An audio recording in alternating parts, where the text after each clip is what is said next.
tanto esclarecimento, tanto preenchimento na alma, porque parece que Deus começa a nos formatar, Deus começa a esclarecer alguns nuances, algumas coisas que no nosso coração humano às vezes é mal interpretado.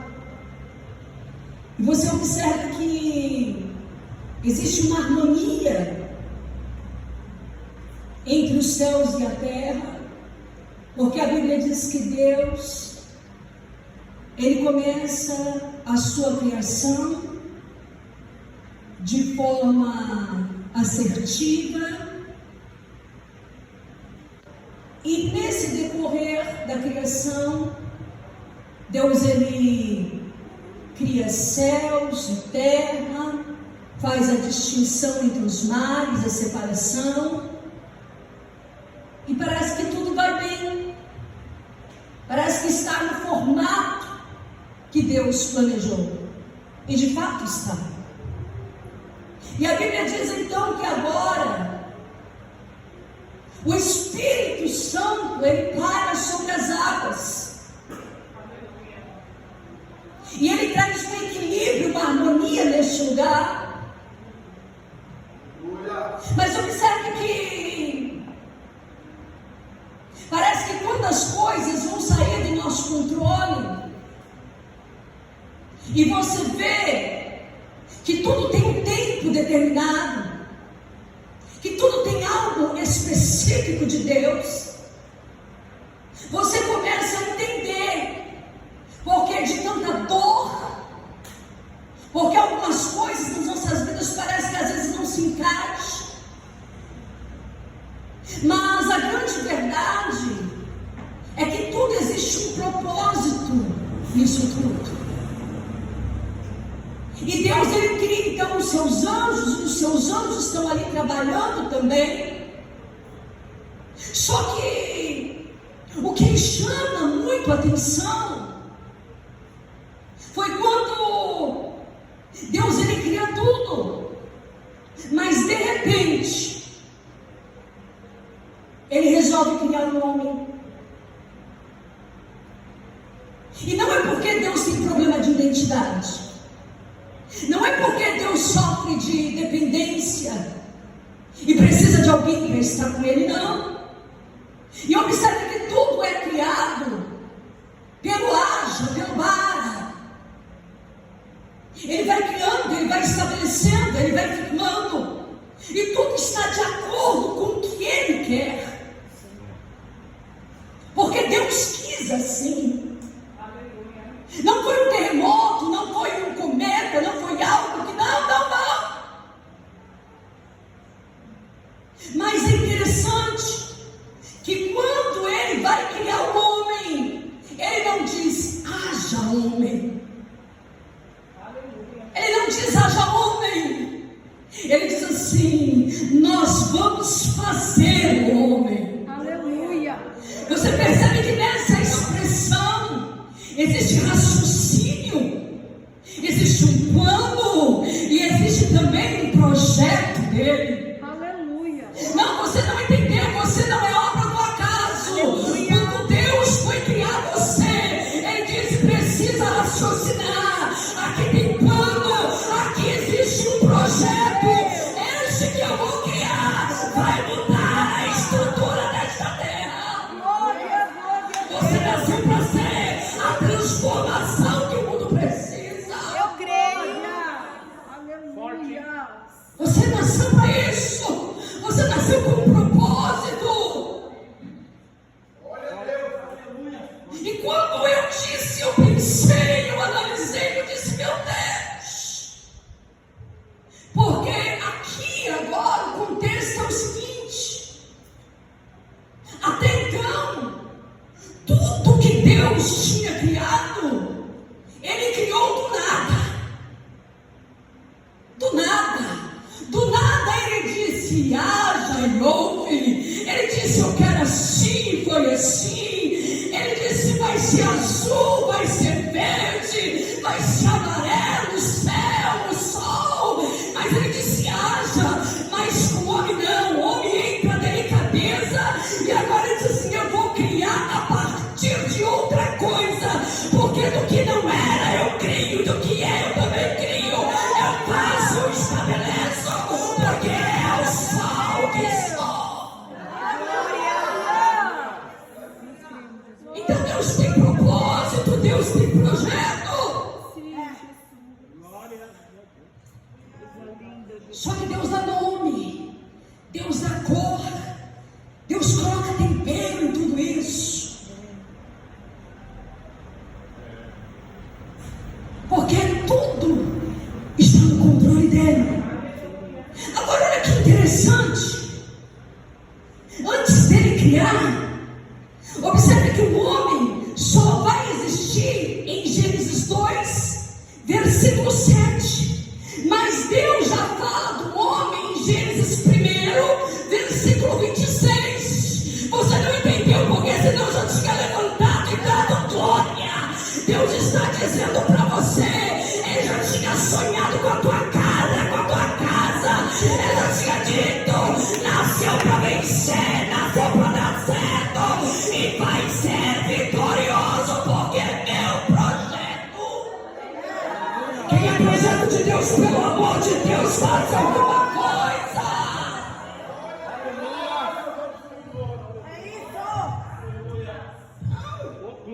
Ele olhou para tudo, fez tudo. Quando ele diz que ele vai criar, ele não nos forma da expressão e da semelhança de animal. Nós não somos semelhantes. Então para com essa balela, com essa brincadeirinha de ficar imitando bicho, achar que tem cara de bicho, andar como bicho, engatinhar, não. Porque se eu disser agora que eu sou uma porta, eu tenho cara de porta, eu vou virar porta, não existe. Quando Deus ele criou, a Bíblia diz que eu conjecturo e vejo assim. Você imagina, Deus tinha criado tudo perfeito, e de repente, quando ele cria tudo, ele começa a olhar ao seu redor.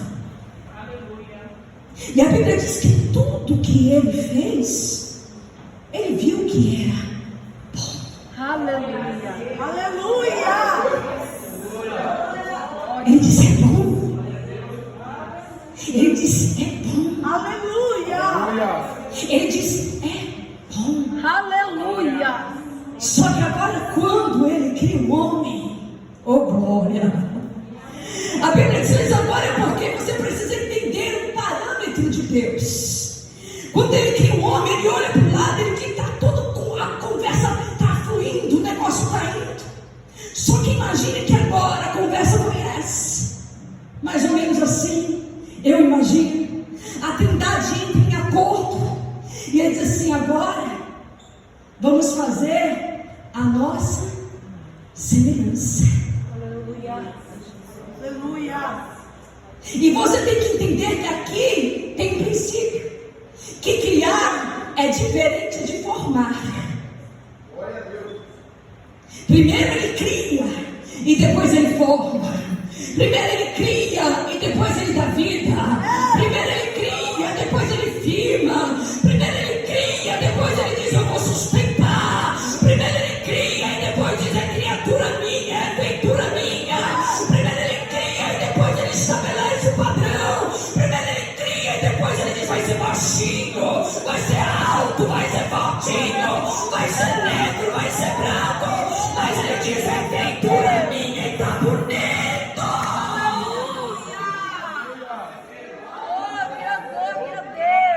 Você nasceu para vencer. Agora observe que eu estou dizendo isso não para te reafirmar algo, não, e nem para te promover ao nível de autoajuda, mas que quando eu vejo ele olhando um, olha para o outro, diz: não tem que ser como nós. E quando eu li isso, eu fiquei impressionada, porque eu não sei se mentiram para você até hoje, mas eu preciso te dizer algo.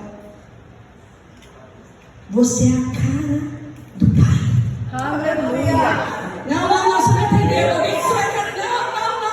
Ele disse, é bonito, mas você é a cara, você é a cara do Pai. Dá uma olhadinha para essa pessoa que Deus colocou do teu lado e diga para ela, não dá para esconder, não dá para desviar, tu é a cara do Pai. Aleluia. Oh, glória! Já viu que às vezes você tenta se perder por aí? Alguém olha pra você e diz, não, mas você se veste diferente, você fala diferente, tu tenta se parecer com outra pessoa, mas parece que alguém vem sempre dizer dessa forma, tu parece com ele, menino, tu é a cara dele. Ah, não dá pra fingir não, tu é filho dele. Aleluia. Coisa linda, Jesus. Agora observe Tu és lindo, meu rei. a matéria-prima que Deus vai usar é algo que já existe. O que Deus vai usar? Ei, sério. Deus vai usar terra. Por que Deus usa terra? Para o homem levantar todos os dias e saber que não é nada, ele é pó, e o pó sozinho não faz nada, o pó sozinho não pode fazer nada. E a Bíblia diz então no Salmo 103, verso 4, pois ele conhece a nossa estrutura e sabe que tu é terra, tu é pó. Tu não levantou a mão para dar glória porque tu não entendeu o que você veio fazer aqui. Tu é pó, tu é terra. Glória. Aleluia.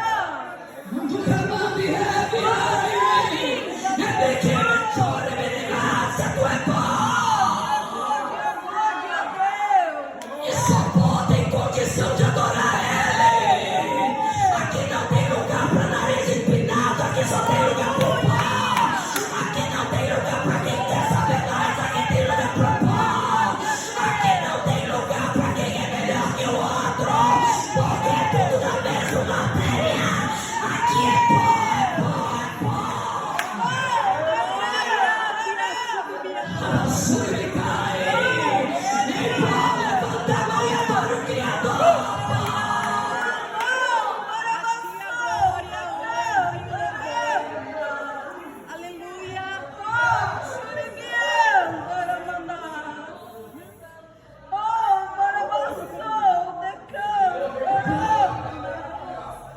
Nasceu para isso. É pó, é alma vivente. Meu Deus! Ele dá uma soprada. Agora acabou. Aleluia! Porque os pó sem Deus não faz nada. O pó sem Deus não vai para lugar nenhum. O pó sem Deus não caminha. Quando eu entro na casa de Deus, eu aprendi uma coisa com Ele. E isso me faz todos os dias levantar e acreditar e saber em todo momento que eu sou pó. Imagine que Deus ele não se impressiona com ministração bonita. Deus ele não se impressiona com quem canta bonito. Sabe por quê? Porque na hora do culto, da ministração, Deus ele não ouve, mas ele fala. Deus ele não ouve, mas ele fala. Deus ele não ouve, mas ele fala. Deus ele não ouve, mas ele fala. Eita, ouve a voz de Deus nessa noite. Você nasceu para adorar Ele, porque agora Ele não ouve quem é, quem não é. Ele está dizendo, quem fala sou eu.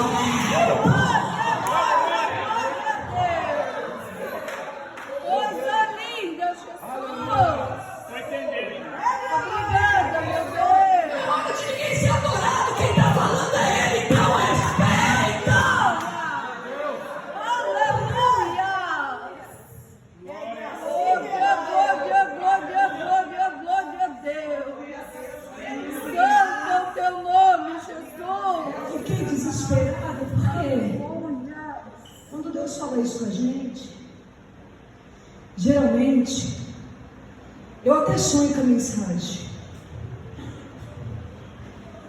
E aí eu fico pensando, meu Deus, isso não encaixa nisso, isso não entra naquilo. Na minha cabeça pequena, eu estou falando, no meu intelecto não vai. Então o Senhor precisa esclarecer o que o Senhor tem para a sua igreja. Não é o que nós queremos falar.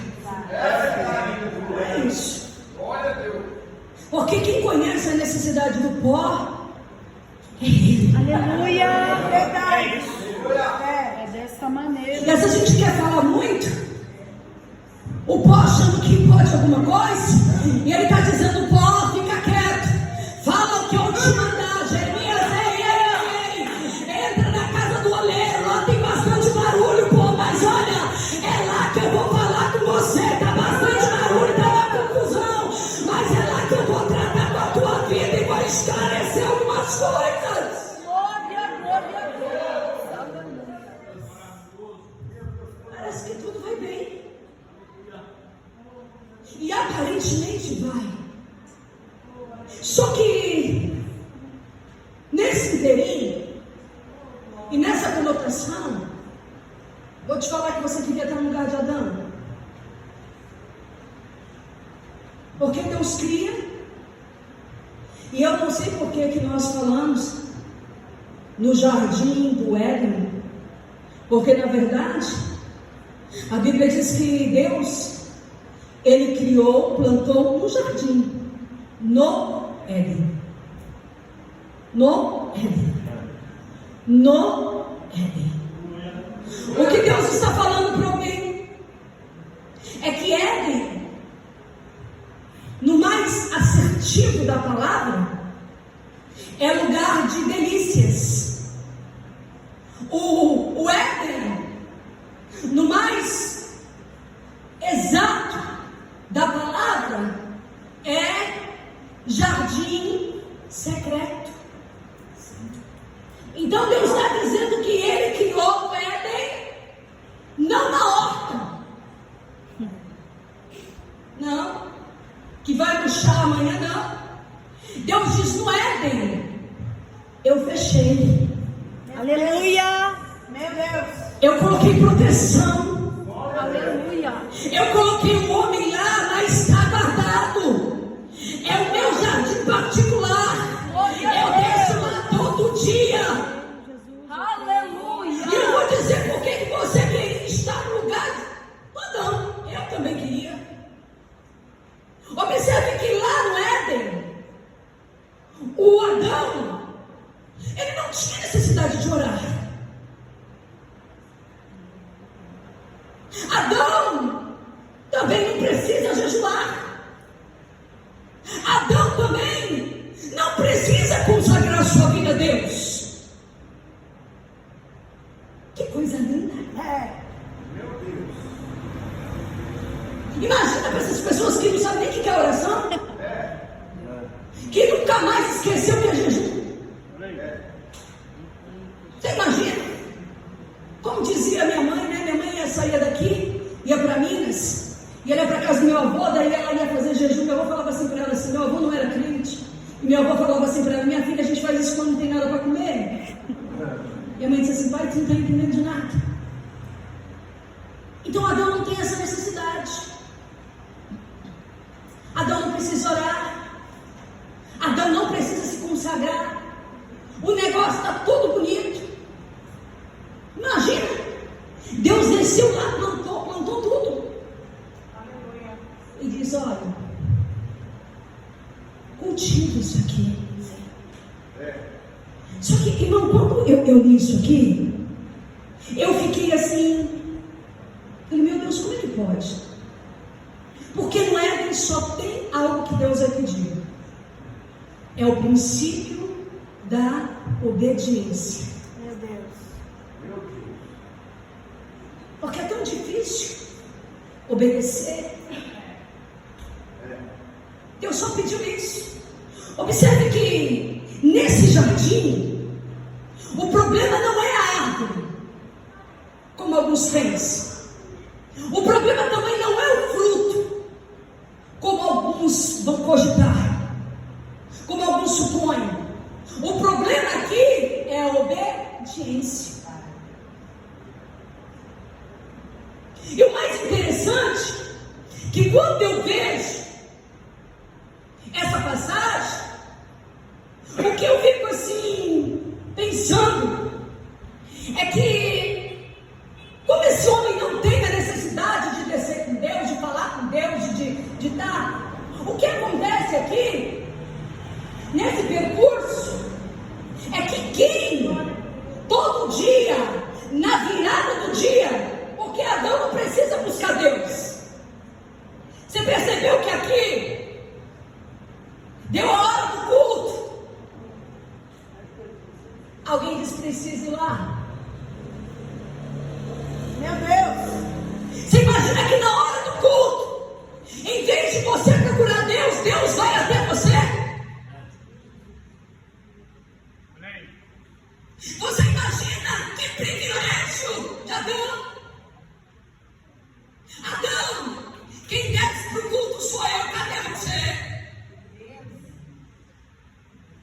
Isso é privilégio. Só que Adão andou desapercebido. Porque às vezes parece que Deus precisa dar uma chacoalhada. Porque você percebe que às vezes as coisas caíram de vento em pouco. E de repente parece que ele dá aquela sacudida no ninho para tirar a gente daquele conforto. E está tudo bem. Deus vem, conversa com Adão, dá uma passeada no jardim.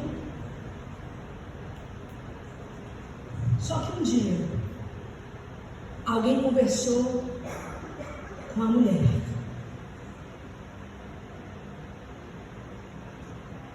E a conversa se estendeu. E aqui parece, quando você lê, que começou agora essa conversa. Mas não. Essa conversa vem de dias. Essa conversa está acontecendo faz tempo. Essa conversa não é de agora. Essa conversa, ela vem prosseguindo. Alguém está dando uma abertura para essa conversa, para essa amizade. Meu Deus. E essa amizade, ela vai crescendo. E você percebe que nessa conversa, nesse jardim, a mulher está dando ousadia para a serpente. A serpente diz assim: tu não vai morrer não. Isso é conversa de Deus. Eu vou te dizer mais. Quer saber? Isso é eu pensando. Eu não sei nem para que Deus. A tua vida pode ser melhor sem Deus. Meu Deus. Deus te proíbe disso. Deus te proíbe daquilo outro. Para quê? Deus não disse dessa forma. Eu acho até que Deus está com inveja de você. O que Ele vai fazer com você? Porque na verdade, eu acredito que você nem precisa de Deus. Observe, irmão, que ela vai entender dessa forma. Para que Deus? Para que Deus? Para que eu preciso de Deus? Você observa, você perceba que aqui dá a entender. Aí eu vou falar, porque Deus me trouxe aqui para falar. Fala, Deus. Depois que você se envolveu com algumas amizades, você percebe que depois que você se envolveu com essa amizade aí, com essa pessoa, você não ouve mais ninguém. Aí você vai controlando. Você percebeu que essas conversas no WhatsApp não está dando em nada e vai acabar mal? Meu Deus. Você percebeu que essa amizade sua está te levando para o buraco? Você percebeu que se você não parar e não sair desses sites, ele vai te afundar? Meu Deus, aí. Sabe por quê? Porque a serpente, ela é insistente. A proposta, ela chega porque você está conversando com quem não deve conversar. E já foi dito aqui hoje, não se misture, não coma na mesa, não se assente, porque bem-aventurado o varão que não anda segundo o conselho dos ímpios, e nem se detém na roda dos escarnecedores. Esse varão, ele tem o seu prazer na lei do Senhor.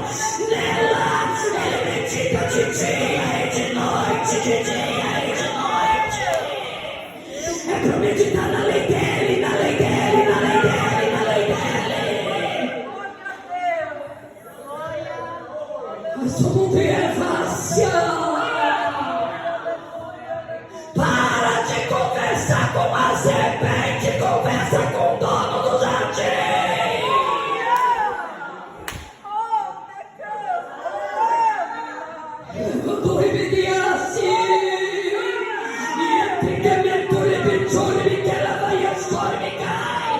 A tua conversa é com o dono do jardim. A tua conversa é com o dono do jardim.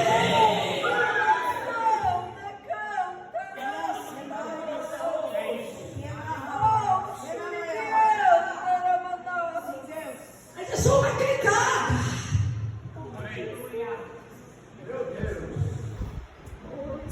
É só uma curtidinha.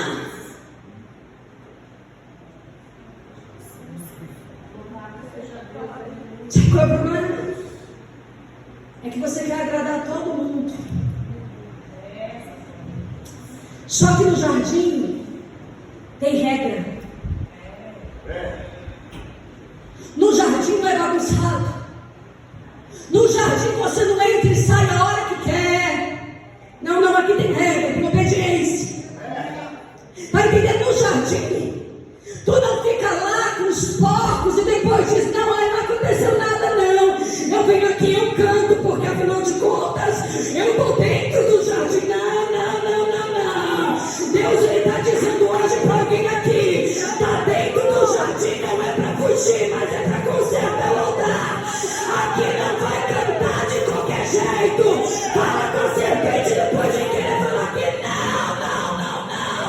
É ordem decente, é ordem decente, é ordem decente.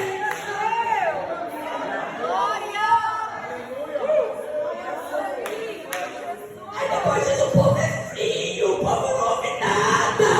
Larga de ser mentiroso. Não fica lá fazendo o que não deve. Depois de essa conversa fiada, que o povo é frio. Vai lá no jardim, pega coisa boa do jardim, traz aqui. Aí tu vai ver glória. Aleluia, glória, aleluia, glória, aleluia.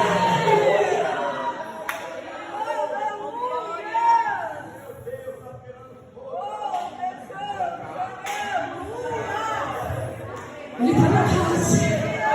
Ele está na casa. Ele está na casa. Eu vim de longe para dizer para alguém aqui hoje. Ele te viu no jardim. Ele te encontrou no jardim.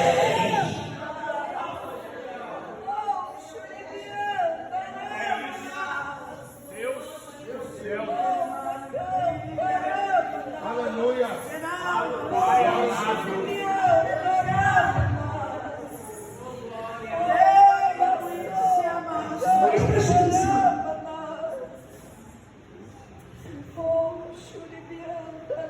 Eu sei que é culto das mulheres.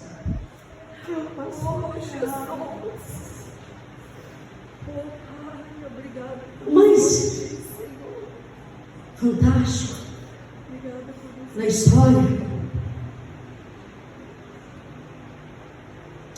é que essa mulher, para alguns, ela vai carregar um fardo muito grande. E eu preciso te dizer isso.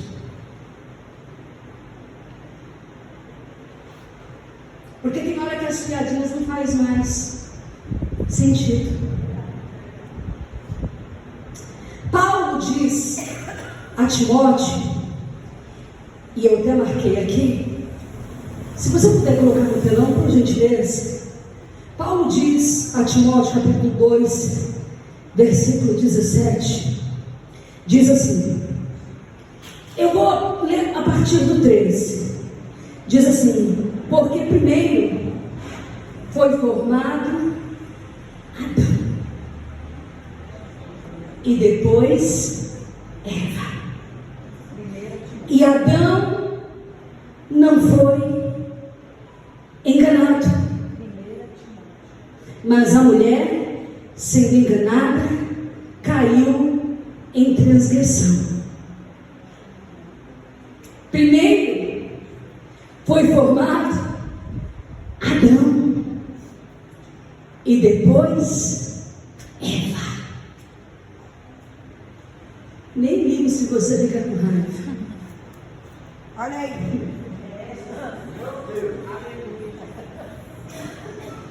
Escute isso.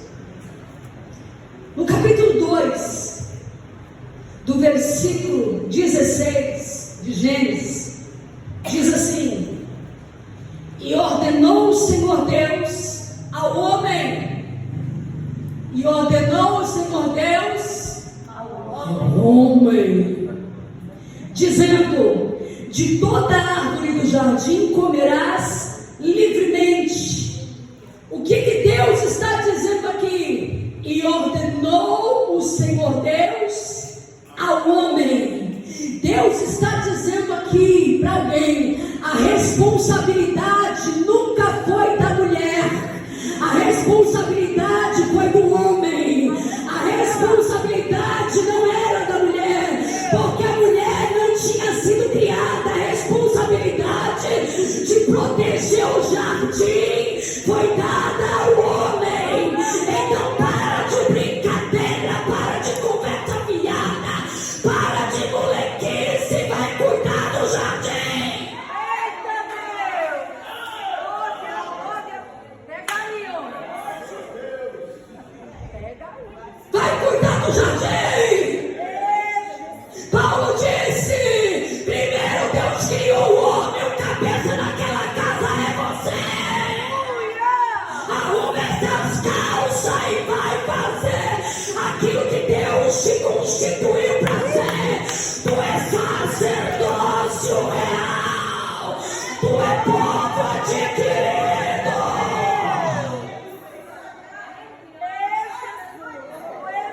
Agora é fácil, eu vim colocando a culpa no outro. Só que hoje eu estou mandando dizer, a responsabilidade é tua. Bate no teu peito e diz, a responsabilidade é para mim. Eu vou jogar a bola para você, agora é com você. A responsabilidade é minha, é minha, é minha, é minha, é minha. Glória a Deus. Aleluia. Eita Jesus.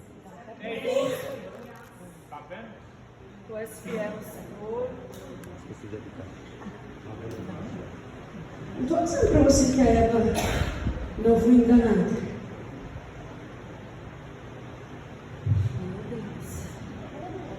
Só que se os papéis estiverem mudados, o negócio não funciona. Sabe por que ela pegou a tinta para limpar a casa? Porque tu não faz nada. Eita Jesus, hoje é dia. Olha. Não é porque ela é forte. Não é porque ela quer se aparecer, não é isso não. É porque se você não faz o papel que Deus colocou para você fazer, depois não adianta dar desculpa. É porque ela é mais, porque ela quer, porque ela tomou a frente, não é? É porque você precisa sair desse culto aqui hoje posicionado, dizendo a responsabilidade é minha.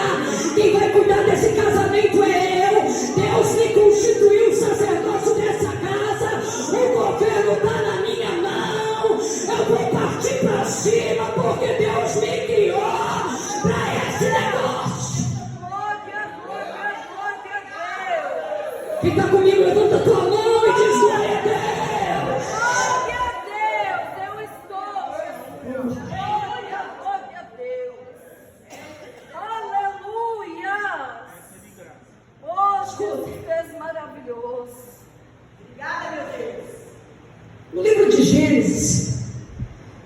3, versículo 7, diz que depois que a conversa seguiu, a mulher comeu, deu para o seu marido,